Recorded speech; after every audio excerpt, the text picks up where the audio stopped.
Eu sempre fui um homem de guardar tudo em ordem.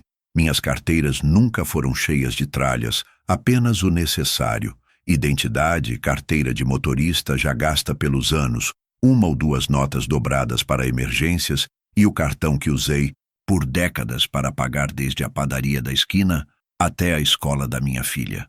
Foi esse cartão que eu senti falta naquela manhã. O detalhe é que eu tinha usado ele 2 dias antes, quando paguei uma consulta no posto de saúde. Guardei no mesmo espaço de sempre, no bolso interno da carteira, mas quando fui procurar, só encontrei o vazio. O couro parecia até mais leve, como se me dissesse que algo tinha sido arrancado não só do bolso, mas de mim. Perguntei em voz baixa, quase como quem pede desculpas por incomodar. Minha filha estava na cozinha, o celular na mão, rindo de qualquer coisa que via na tela. "Você viu meu cartão? Estava na minha carteira, sumiu." Ela nem levantou os olhos direito. Apenas deixou escapar um riso curto, carregado de deboche, e respondeu como quem joga sal em ferida aberta. "Você já se aposentou de gastar também, pai? Chega, né?" A frase veio simples, mas cravou fundo. Não foi só o sumiço do cartão, foi o que aquela risada dizia, que eu, para ela, já não tinha mais voz, nem direito de questionar, que eu era apenas um peso que devia aceitar o que lhe fosse dado. Fiquei parado alguns segundos, sem saber como reagir. O silêncio tomou conta de mim não por falta de palavras, mas porque se eu dissesse algo, sairia uma dor que não merecia ser exposta na frente dela. Eu apenas fechei a carteira, guardei no bolso e fingi que não doía. Mas doía. Doía mais do que qualquer ferida de infância, mais do que qualquer bronca injusta da vida. Era minha própria filha me lembrando que, para ela, eu tinha perdido o valor. Naquela noite, deitado na cama, fiquei girando de um lado para o outro sem conseguir dormir. Não era o cartão em si. Eu podia ir ao banco e resolver. O que me corroía era a risada. O jeito que ela achava natural me reduzir a nada, como se eu tivesse sido aposentado não só do trabalho, mas da dignidade. As palavras ecoavam como marteladas. "Você já se aposentou de gastar também." Lembrei das vezes em que ela pediu dinheiro emprestado para pagar faculdade, das vezes em que apareci com sacolas de supermercado quando ela estava sem nada. Na geladeira dos natais em que, mesmo sem condições, eu sempre fazia questão de comprar presentes para os netos. E agora, tudo se resumia a um cartão arrancado, seguido de um riso que me dizia que eu era descartável. Acordei cedo no dia seguinte, com um peso no peito que só quem já se sentiu traído dentro da própria casa entende. No espelho, vi um rosto cansado, os olhos fundos, mas não era só cansaço físico. Era a exaustão de perceber que, mesmo tendo dado a vida por alguém, eu tinha virado motivo de piada. Passei o café, sentei na mesa, mas o gosto estava amargo demais.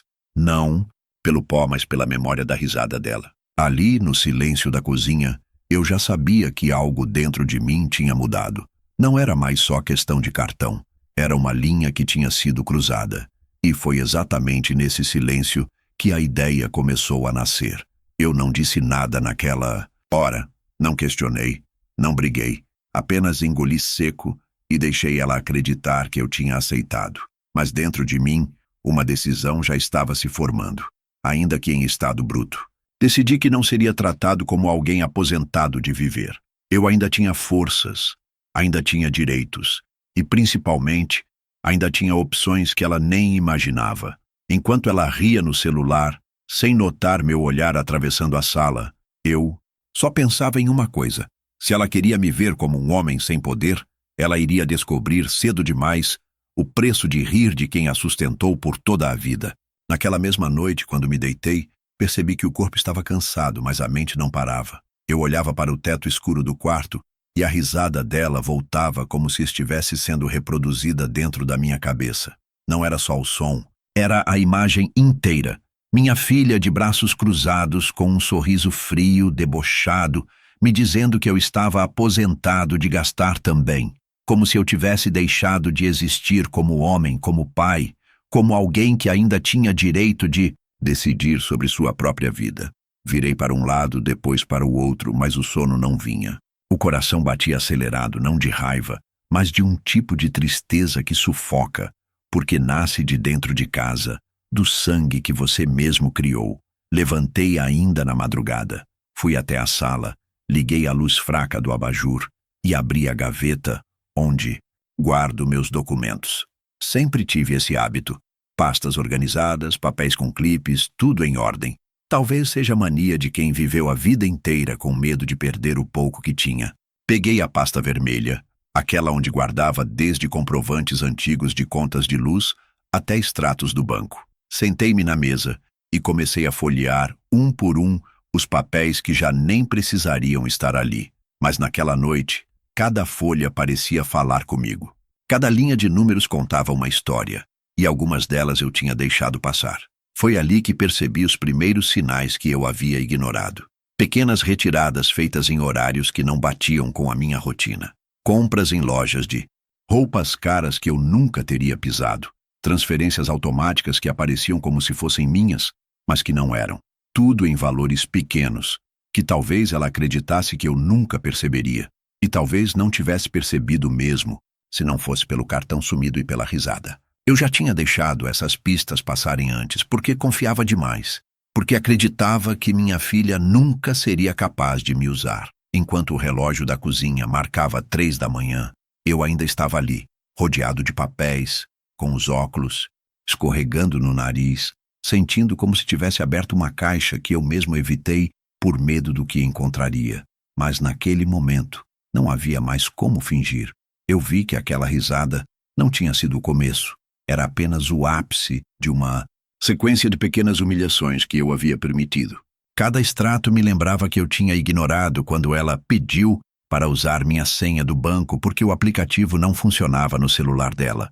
Eu tinha fechado os olhos quando percebi que a fatura do cartão vinha mais alta sem eu ter gasto nada. E eu tinha justificado para mim mesmo cada detalhe, porque achava que era normal ajudar os filhos. Ali, na solidão da madrugada, entendi que a generosidade tinha virado um fardo, não porque eu não queria ajudar, mas porque ajudar se transformou, para ela, em tomar o que não era dado. Eu me lembrei do rosto da minha esposa, já falecida, e de como ela dizia que eu tinha que aprender a dizer não. Quantas vezes ela repetiu isso? Quantas vezes me alertou que ser bom demais com os filhos podia me transformar em um velho descartável?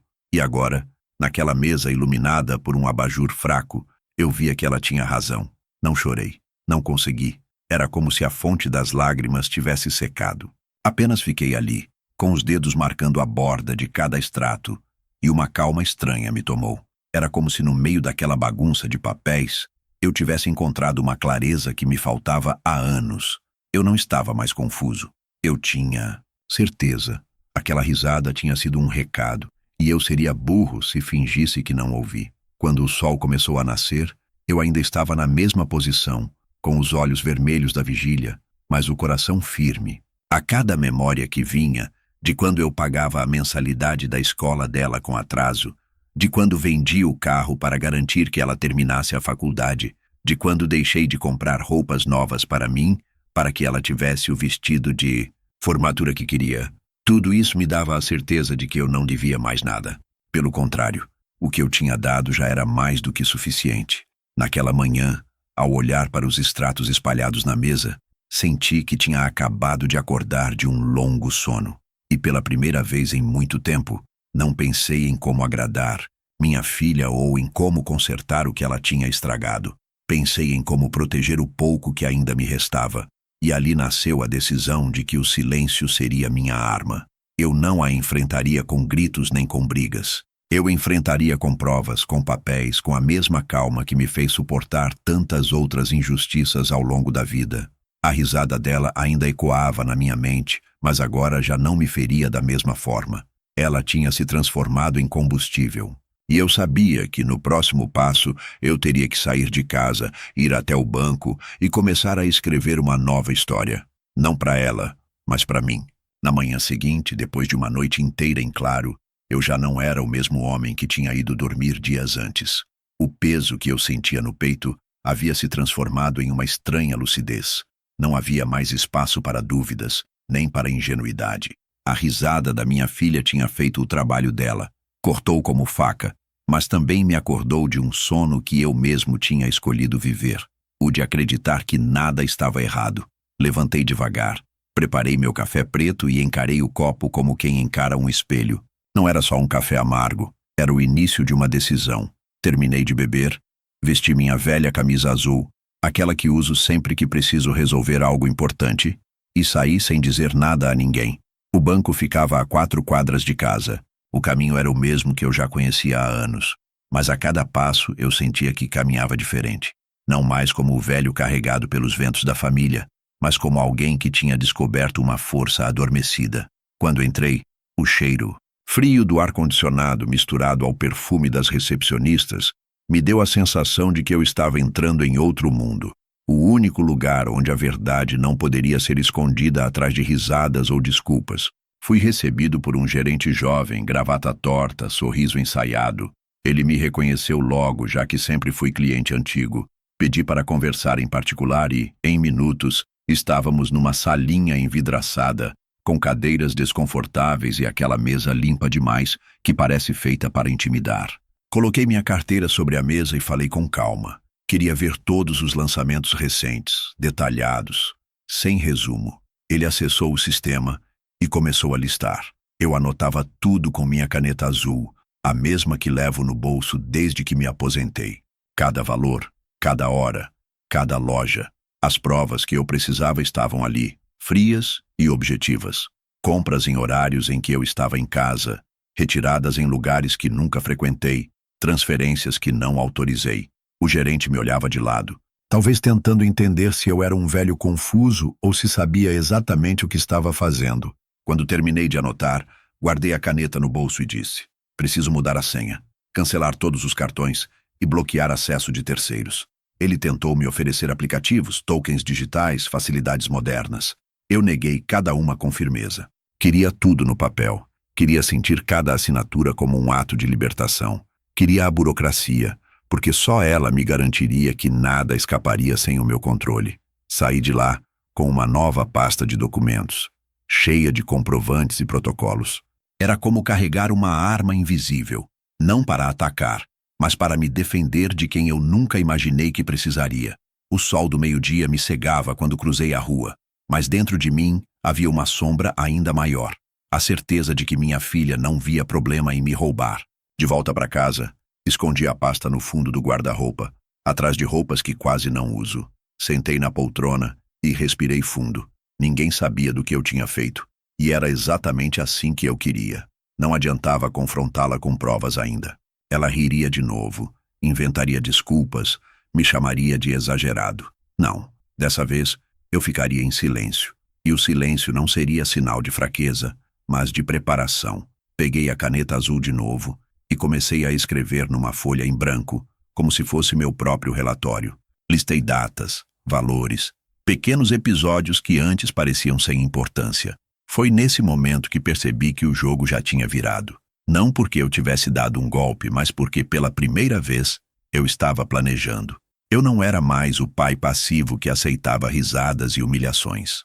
Eu era o homem que estava armando, passo a passo, a reação mais dolorosa de todas, a indiferença fria, sustentada por provas e pelo poder que ela achava que eu já não tinha.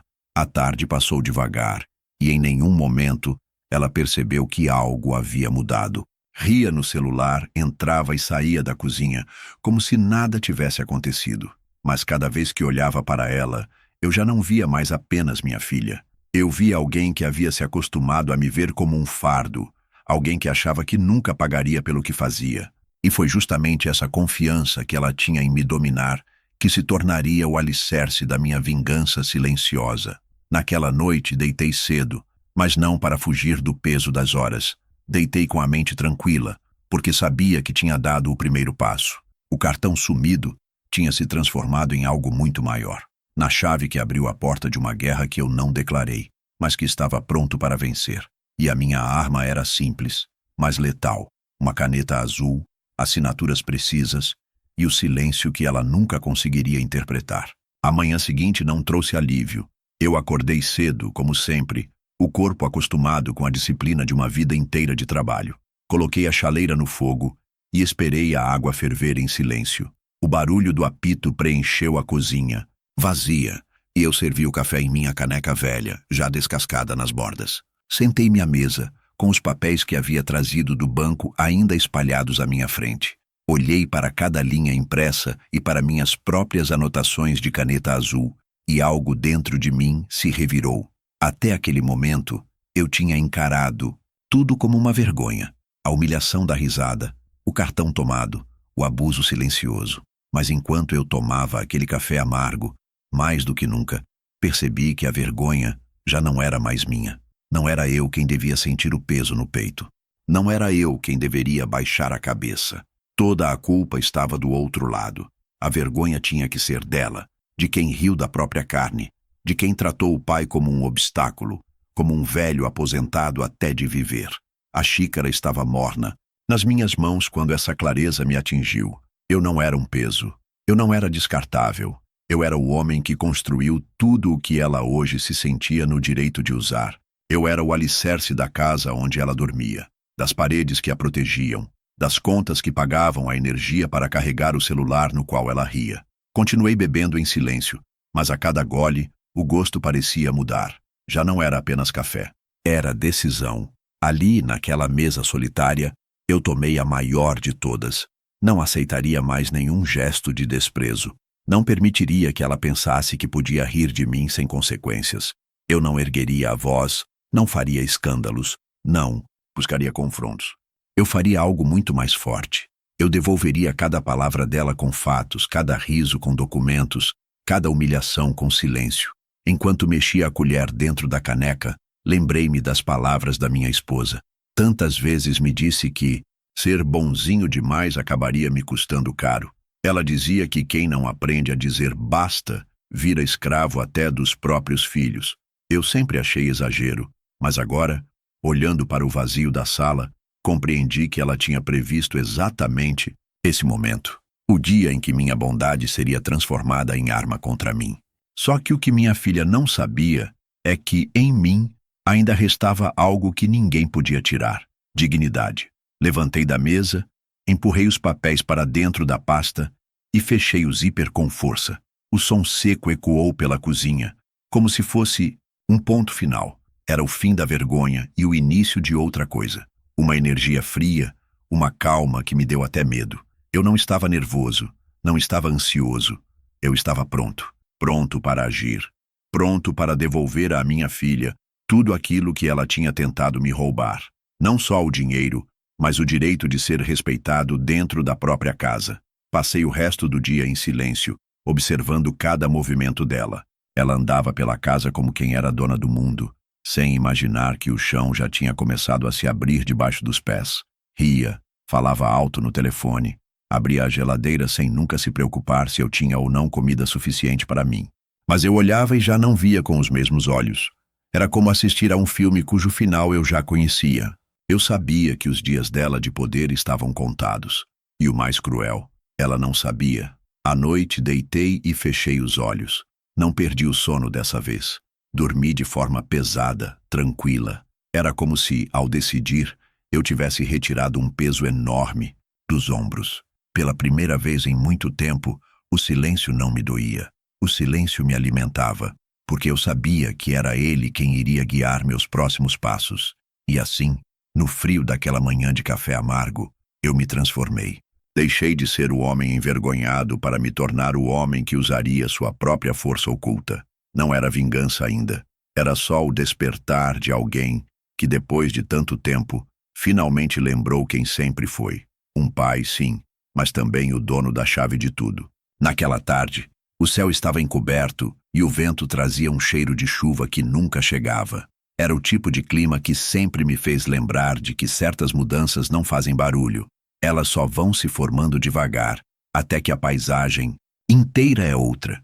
E naquele dia, enquanto eu olhava pela janela da sala, percebi que a casa onde eu morava já não me pertencia do mesmo jeito. Eu era o dono no papel, mas não em presença. Era um hóspede sem respeito, uma peça deslocada. No próprio lar, ela estava no quarto com a porta entreaberta, rindo em uma videochamada. Eu escutava frases soltas, algumas piadas que eu fingia não entender. Ele nem nota mais nada mesmo, disse ela rindo alto. Nem precisava perguntar de quem falava. Peguei minha pasta vermelha, já pesada de tanto papel com provas, e, Coloquei dentro dela um envelope novo, branco, sem nome. Nele havia uma carta que eu escrevia à mão, com a mesma caneta azul que me acompanhava desde o banco. As palavras eram poucas, mas precisas. Não continham raiva, apenas verdades. Era meu último recado. Saí de casa com passos firmes e fui direto à loja de ferragens. Pedi o modelo exato da fechadura que já usava, mas com um novo segredo. O atendente não me questionou. Era um homem calado, como eu, e parecia entender no silêncio que certas trocas são mais profundas do que parecem. Voltei com a sacola escondida sob o braço, subi para o quarto e esperei que ela saísse. No meio da tarde, ouvi o portão bater. Ela tinha ido ao mercado, ou talvez ao shopping. Aonde fosse, não importava. Eu só precisava de uma hora. Fui até a porta da frente. Retirei cada parafuso com calma, sem pressa. A troca da fechadura levou menos tempo do que imaginei. Parecia que até a madeira concordava com o que eu estava fazendo. Cada clique do mecanismo novo era como um selo de liberdade se encaixando. Quando terminei, fechei a porta, testei a nova chave e a girei devagar. Funcionava perfeitamente. Pela primeira vez em anos, senti que aquela casa estava sob meu controle de novo. Peguei o envelope e colei-o com fita adesiva no centro da porta, bem visível, na altura dos olhos. Depois disso, guardei a chave no bolso, fui até meu quarto, fechei as janelas, apaguei as luzes e saí pelos fundos. Andei até a esquina e esperei na sombra de uma árvore. O relógio marcava 4 da tarde quando ouvi o carro parar. Ela desceu rindo, falando alto com alguém no telefone. Caminhou até o portão com passos leves, como quem retorna para o reinado que acredita ser seu. Foi quando ela girou a maçaneta. Parou, tentou de novo, e de novo. O sorriso no rosto se desfez. O telefone caiu no silêncio. Ela olhou para a fechadura, como quem olha para um corpo estranho. Leu o bilhete com olhos semicerrados. Demorou. Quando entendeu, deu 2 passos para trás, depois 3 para frente. Bateu na porta. Chamou meu nome. Nada. Gritou. Pai, que brincadeira é essa? Gritou mais alto. Abre essa porta, você tá louco? Mas ali não havia ninguém para responder. Eu observava de longe, imóvel. Ela começou a chorar. Não de tristeza, mas de susto. Aquela casa que ela sempre tratou como garantida, como extensão de seus caprichos, agora a rejeitava. E o papel colado na porta era só o começo. Escrevi nele. Se você acha que eu estou velho demais para gastar, então deve estar jovem o suficiente para morar em outro lugar. A partir de hoje, essa casa voltou a ser minha. A chave que você tinha já não serve mais. E eu também não. Ela leu, amassou o papel, tentou forçar a porta, depois o portão. Xingou, chorou de novo, ligou para alguém. O telefone foi ao ouvido, e ela gritava alto demais para não ser ouvida pela vizinhança. Mas ninguém saiu para ver. Ninguém a ajudou. E eu não mexi um músculo. Depois de meia hora, ela entrou no carro e saiu cantando pneu. A imagem foi rápida, mas suficiente para cravar na minha memória. Os olhos marejados, as mãos tremendo, o rosto de quem não entendia como tinha perdido o controle. Mas eu entendi. Ela perdeu no exato momento em que riu da minha dignidade. Voltei para casa pelo portão dos fundos, como sempre. A luz da sala ainda estava apagada. A pasta vermelha sobre a mesa. O papel amassado continuava no chão da varanda. Peguei-o, abri e dobrei com calma. Guardei entre as páginas do meu livro favorito. Não era mais um bilhete. Era a lembrança do dia em que a casa voltou a ter dono. E naquele silêncio absoluto, comecei a preparar a próxima etapa. Ela pensava que isso era tudo, mas não era. Ela ainda não sabia que o nome dela, que ainda constava em papéis antigos, já estava prestes a desaparecer. A madrugada passou em silêncio. Aquele tipo de silêncio que não é vazio, é cheio, cheio de decisão, de peso, de história. Eu dormi cedo, sem remédio, sem rádio ligado, sem medo de nada. E quando o sol tocou a janela com sua luz pálida, eu já estava de pé, de novo, antes mesmo do alarme da velha parede apitar. Preparei meu café, mas nem cheguei a beber. Apenas fiquei ali parado, em pé, encostado na porta da cozinha, escutando o nada, sentindo o tempo.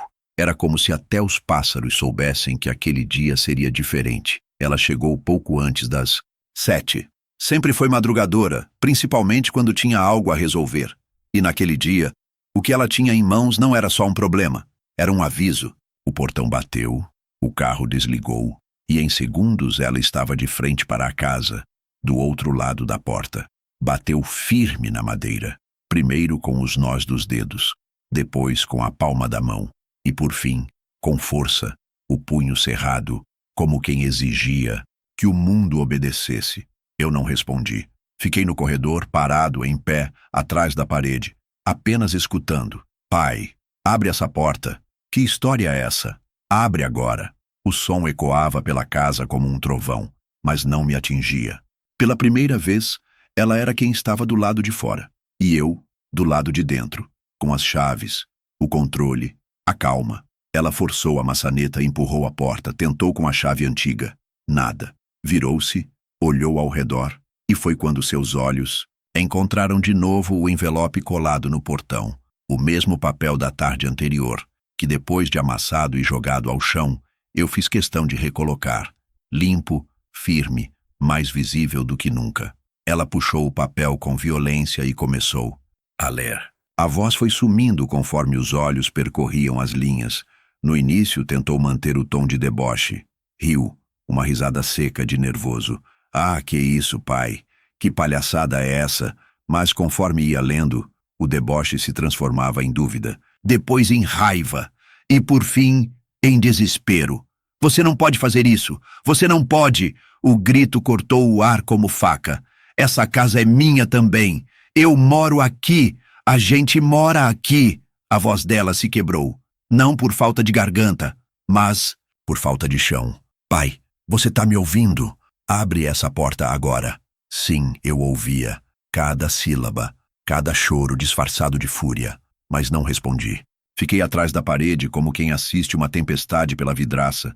Sem ser tocado por uma única gota, ela começou a chutar o portão, a bater com as duas mãos, a chamar meu nome, a ameaçar, a implorar. O que ela não sabia é que toda aquela cena já estava sendo registrada pela câmera de segurança que instalei há semanas, quando os primeiros sinais de invasão emocional começaram.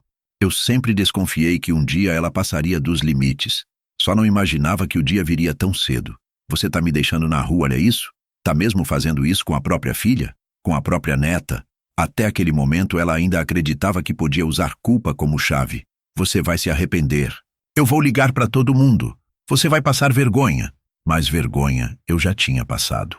Quando ouvi aquela risada, quando fui tratado como ultrapassado, como um velho que já devia ter parado de existir. Agora, eu só passava por dentro dela. Por fim, o silêncio chegou. O mesmo que ela tanto zombava quando era meu, agora era dela. Parou de gritar. Sentou-se na calçada, os olhos marejados, os cabelos desgrenhados. De longe, vi quando ela finalmente entendeu. Não era blefe, não era ameaça, era real. Depois de meia hora, levantou. Olhou uma última vez para a porta como quem espera um milagre. Mas milagres não acontecem quando você pisa no altar dos outros. Entrou no carro e foi embora. Não em fúria, mas em derrota. Esperei mais alguns minutos antes de abrir a porta, quando o sol já batia forte nas pedras do quintal. E então, com passos lentos, saí e tirei o papel do portão com minhas próprias mãos. Rasguei em 4 partes iguais e coloquei no lixo reciclável. Não porque ele já não servia mais, mas porque sua função já tinha sido cumprida. Ali, ela entendeu que não se entra à força em lugar onde não se tem mais direito. Nem com chaves, nem com lágrimas. E eu só entrei de volta em casa, travei a porta e coloquei a chaleira no fogo, porque hoje o café seria quente e seria meu. O celular começou a tocar às 8h14 da manhã. Era ela. Eu sabia que seria. Não pela hora, mas pela sequência inevitável. Primeiro vem o grito, depois o choro, depois a súplica. Era sempre assim, mesmo antes desse dia. Quando as coisas fugiam do controle, ela se lembrava que eu existia. E agora, sem casa, sem a chave que antes carregava com arrogância, sem a certeza de que podia entrar quando quisesse, ela buscava a única coisa que ainda acreditava poder alcançar: minha compaixão. Mas eu não atendi. Deixei o telefone vibrar sobre a mesa da cozinha, ao lado da xícara de café que eu tomava sem pressa. O número dela piscava na tela como uma velha dívida que volta a cobrar. Toquei na xícara, dei mais um gole e continuei lendo o jornal, como se aquela campainha digital não tivesse mais poder sobre mim. Não era descaso, era decisão. E, acima de tudo, era justiça. Minutos depois, outra ligação. Depois mais uma. 3, 4, 5 chamadas perdidas. O celular agora tremia com força sobre a madeira, como se implorasse para ser erguido. Mas eu não ergui. Caminhei até a janela, abri as cortinas e deixei a luz entrar. A luz do dia novo. A luz que agora tocava uma casa em que só morava quem respeitava. Às 9h07, veio a primeira mensagem de texto. Pai, a gente precisa conversar. Li. Apaguei. Às 9h21, outra. Eu não sei por que você está fazendo isso. Não faz sentido. Me responde. Dessa vez, nem abri. Às 10h13, uma ligação de número desconhecido. Sabia que era ela tentando de outro chip. Não atendi. Às 11h, uma nova mensagem, agora com um tom que misturava culpa e manipulação. Tá feliz agora? Conseguiu o que queria? Tá me vendo sofrer? E aí eu entendi. Ela ainda não havia compreendido o que tinha perdido. Pensava que isso era um jogo, que era só esperar meu coração amolecer, que bastava chorar alto o suficiente para que eu viesse com panos quentes e abrisse a porta outra vez. Mas o que ela não sabia, ou se recusava a aceitar, é que aquele homem que antes ouvia tudo em silêncio já não morava mais aqui. Agora morava outro. O mesmo nome, o mesmo rosto cansado no espelho, o mesmo cheiro de loção antiga, mas um espírito diferente. Um espírito que já tinha suportado o suficiente. Na hora do almoço, saí para caminhar. Fui ao mercado, comprei pão fresco, queijo e presunto, coisas que ela sempre dizia serem supérfluas para um velho que come pouco. Comprei mesmo assim, porque agora cada ato simples era uma reafirmação da minha liberdade. Voltei para casa com a sacola leve e o peito em paz. O telefone vibrava dentro do bolso como um coração acelerado que já não era meu. À tarde vieram os áudios, um atrás do outro. A voz dela tremia, primeiro em súplica, depois em raiva, depois em desespero e, por fim, em silêncio. Aquele silêncio que chega quando o outro lado percebe que não há mais eco. Ouvir eu não ouvi. Apenas apaguei. Parei diante do espelho da sala. Olhei para mim, de cima a baixo. A mesma camisa de ontem, os mesmos olhos de sempre. Mas a postura, essa tinha mudado. Eu já não andava mais curvado. Eu andava com a retidão de quem soube esperar. E que agora, por fim, decidiu que não é mais receptáculo de ingratidão. Quando o telefone tocou pela última vez naquele dia, às 18h43, apenas virei a tela para baixo. Era ela de novo, mas já não me dizia nada. Nem mesmo sua voz teria mais poder. Não havia mais nada a dizer. Quem um dia acreditou que podia tomar minha dignidade com uma risada, agora descobria o poder de um silêncio bem sustentado, porque o homem que antes atendia a cada apelo, que oferecia desculpas, que sempre acreditava que dava para consertar, agora apenas deixava o som tocar no vazio. E assim terminou o dia, com 27 chamadas perdidas, 14 mensagens ignoradas e um velho que pela primeira vez em muito tempo dormia com a certeza de que dizer não pode ser mais libertador do que qualquer discurso de perdão. Fazia tempo que eu não entrava naquele cartório. O chão de cerâmica gasta, o cheiro de papel velho e o som seco da caneta arranhando a madeira me levaram de volta a outra época. Uma época em que eu registrava conquistas.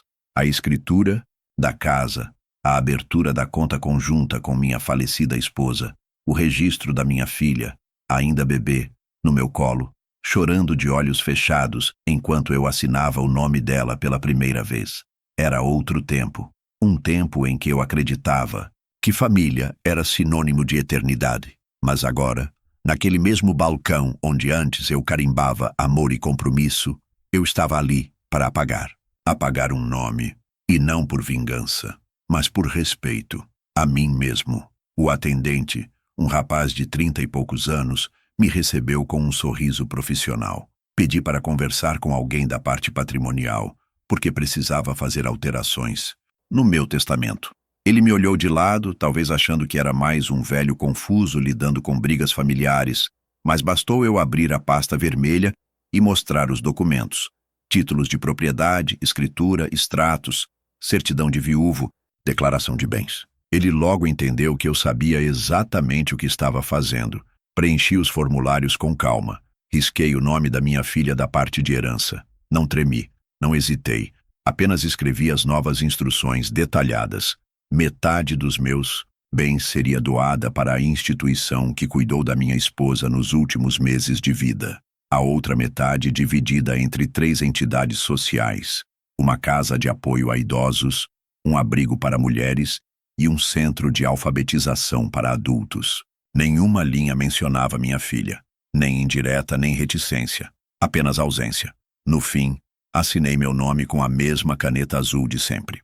A mesma que havia usado para registrar as retiradas indevidas da minha conta, para anotar os valores roubados em silêncio, para escrever o bilhete que colei na porta de casa. A mesma caneta agora selava a exclusão definitiva de quem achou que podia rir da minha existência. O tabelião me entregou uma cópia autenticada. Guardei-a junto com as outras. Dobrei com cuidado e coloquei no fundo da pasta. De lá, fui direto ao banco. Era hora de encerrar a conta conjunta antiga, aberta nos tempos em que ela ainda dizia que cuidaria de mim quando eu não tivesse mais forças. Fechei tudo: cancelamentos, transferências, registros. Deixei apenas minha conta pessoal em meu nome, com senha nova e cartão novo. O cartão que ela nunca mais tocaria. Voltei para casa em silêncio, mas com a alma firme. Entrei, tranquei a porta e caminhei até a estante onde guardo os álbuns antigos. Peguei o que tinha o batizado dela. A capa estava gasta. Soprei a poeira. Abri na página em que aparecíamos juntos. Ela enrolada em uma toalha branca, sorrindo, com os olhos fechados. Eu, mais jovem, segurava ela com braços protetores. Olhei por alguns segundos. Depois fechei o álbum e guardei de novo. Não rasguei, não queimei, mas deixei ali, onde pertence, no passado. Aquela foto mostrava o que existiu, e o que existiu merece respeito. Mas o que se tornou, isso não precisa ser preservado. À noite, preparei meu jantar com calma. Macarrão simples, com molho pronto. Um copo de vinho que sobrou de uma visita antiga. Comi devagar, em silêncio, olhando pela janela, enquanto a cidade se enchia de barulho e pressa. No celular, mais chamadas perdidas, nenhuma atendida. Mais mensagens, nenhuma respondida. Depois do jantar, sentei à mesa e redigi uma carta. Não era para ela, era para meu advogado. Instruções claras. Se ela tentar contestar o testamento, envie os extratos, os registros de movimentação bancária, os áudios e capturas de tela. Envie também a foto do bilhete colado na porta. Envie tudo e autorize, se necessário, publicação pública do conteúdo. Não porque eu queira vingança, mas porque eu não quero que ela, mais uma vez, molde a narrativa ao redor da própria conveniência. Antes de dormir, fui até o armário, tirei a pasta vermelha e coloquei nela um novo envelope. Nele, apenas uma frase escrita à mão. Respeito não se herda, se conquista e se perde. Fechei o zíper com calma e guardei de volta. Agora já não havia mais rastros dela na minha vida legal. Nem no banco, nem no cartório, nem nos planos. Pela primeira vez em muitos anos, eu era apenas eu, e isso bastava. A casa agora respirava diferente. O ar parecia mais leve, como se cada parede, cada móvel, cada fresta do chão tivesse sido aliviada de um peso antigo e invisível. Pela primeira vez em anos, o corredor não ecoava vozes que mandavam, exigiam ou zombavam. O silêncio que antes era meu castigo, agora era minha vitória. E naquela noite, como tantas outras solitárias, mas não mais tristes, eu preparei meu jantar com as próprias mãos. Era pouco: arroz branco feito na panela, velha de alumínio, um ovo frito com a gema estourada e um tomate cortado em rodelas finas, regado com um fio de azeite. Nenhum banquete, mas era honesto. E mais do que isso, era meu. Não havia ninguém na casa para reclamar do cheiro, da bagunça na pia, do som do rádio que agora eu deixava tocar baixinho, na frequência AM. Não havia passos impacientes batendo no piso, nem vozes apressadas reclamando do Wi-Fi. Só havia eu e aquele prato quente diante de mim, colocado na mesa com respeito. Sentei devagar, respirei fundo, e antes mesmo de tocar o garfo, fiquei apenas olhando. Não para a comida, mas para tudo ao redor. a mesa simples, a toalha com estampa de frutas que minha esposa comprou anos atrás, a parede com pequenos descascados no canto, o copo de vidro com água fresca e o velho rádio que tocava uma música qualquer dos anos 70. Aquela cena, que para muitos seria sinônimo de solidão, para mim era paz. Comi devagar, saboreando não só a comida, mas a liberdade. Cada garfada era um lembrete de que eu não era mais prisioneiro dentro da própria casa. Cada gole d'água era uma purificação. Não havia ninguém ali para me dizer que eu comia errado, que minha dieta era de velho, que aquele tomate já devia ter ido para o lixo. Não havia ninguém me fiscalizando, me julgando, me tirando o lugar. Terminei o prato em silêncio. Levantei, lavei a louça, sequei com o pano limpo que ficava sempre dobrado ao lado da pia. Depois fui até a sala, sentei na poltrona e encostei a cabeça para trás. Ali fiquei, sem pensar em nada, só sentindo.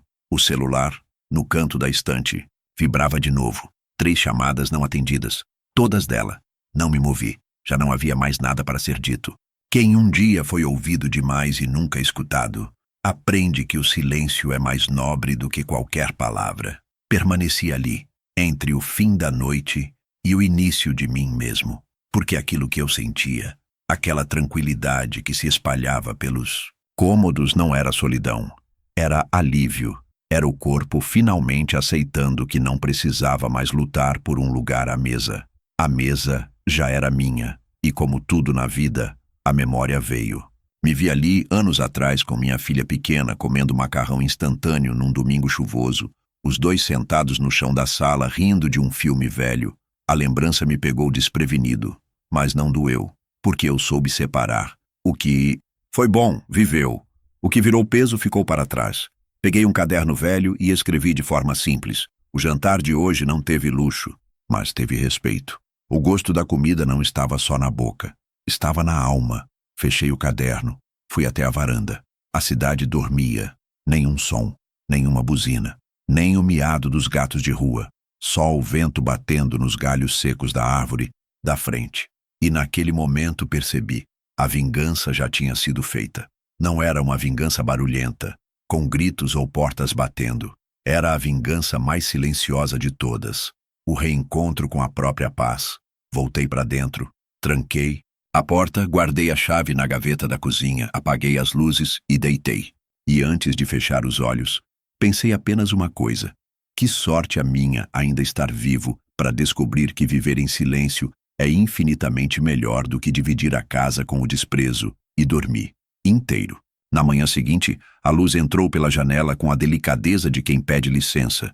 Eu não acordei assustado, nem com dor nas costas, nem com barulho de gente andando de um lado para o outro na casa. Acordei porque o corpo já estava descansado, e isso, acredite, era raro. Por anos, meu corpo se acostumou a dormir em estado de alerta, como se algo estivesse sempre para acontecer. Um pedido de dinheiro, uma porta batida, uma frase atravessada, uma exigência velada. Levantei devagar, preparei meu café com calma, com o mesmo ritual de sempre. Água quente, coador de pano, 2 colheres de pó. O cheiro invadiu a cozinha como um abraço antigo. Sentei, tomei o primeiro gole e olhei em volta. A casa estava quieta, sim, mas não era aquele silêncio que castiga. Era o que acolhe, o que respeita, o que diz: você está no lugar certo. O celular estava sobre a mesa, e mesmo antes de tocar, eu já sabia que viria algo. Não porque eu esperasse, mas porque há pessoas que só lembram da sua existência quando tudo o que tentaram falhou. Às 9h22 da manhã, a mensagem chegou. Pai, eu não tenho mais onde ir. Simples assim, fria, direta, e como tantas outras, sem 1 grama de arrependimento verdadeiro. Não dizia, me desculpa, não dizia, eu errei. Dizia apenas o que sempre disse, mesmo quando disfarçado, me resolva. Dessa vez, eu nem abri. Apenas apaguei. Ao meio-dia, fui até o escritório de advocacia. Entreguei em mãos o envelope com a última atualização dos documentos. Tudo assinado, reconhecido, selado. Minha filha estava legalmente retirada da herança, das contas, do plano de saúde. Não havia mais vínculo financeiro entre nós. Só o nome no RG e as lembranças. E mesmo essas agora tinham aprendido a ficar quietas. Voltei para casa, abri todas as janelas, deixei o sol entrar, o ar circular. Peguei uma caixa que estava no alto do armário, onde ficavam papéis antigos, desenhos de escola, cartões de Dia dos Pais escritos com garranchos infantis. Era difícil mexer ali, mas era necessário. Tirei cada item com cuidado, como quem faz um inventário de ausências. Não chorei. Apenas dobrei, empilhei e guardei de volta. Mas agora numa caixa diferente. Uma que seria levada ao quartinho dos fundos. A memória merecia respeito. Mas não o centro da casa. À tarde, fui ao chaveiro. Mandei fazer cópias novas da chave da frente. Só 2. Uma para mim e uma extra, que deixaria com um vizinho de confiança, caso eu perdesse. Quando cheguei em casa, retirei o último tapete que ela havia escolhido. Era um azul claro com bordas douradas, extravagante demais para mim.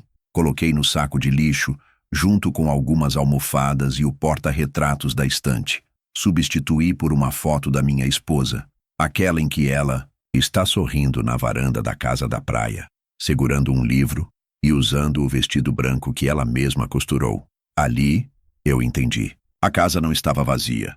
Ela apenas tinha voltado a ser minha. Minha filha não voltou mais. Não apareceu no portão. Não ligou. Não mandou mais mensagens. Talvez tenha entendido que certas portas, uma vez fechadas, não se abrem com pedido, nem com choro, nem com chantagem. E que nome nenhum, por mais vinculado que esteja ao nosso sangue, tem direito automático de ocupar um lugar que desrespeitou. A campainha não tocou por dias. E cada um desses dias foi um presente. Agora, aos domingos, eu preparo minha comida. Sento à mesa, como em silêncio. E depois caminho pela casa, acendo uma luz aqui, abro uma janela ali. Cada cômodo é uma lembrança que voltou a respirar. Não escrevi mais bilhetes. Não deixei mais recados. Não fiz mais ameaças. Porque tudo que eu precisava dizer, eu disse com atos. E tudo que eu precisava proteger, agora está seguro.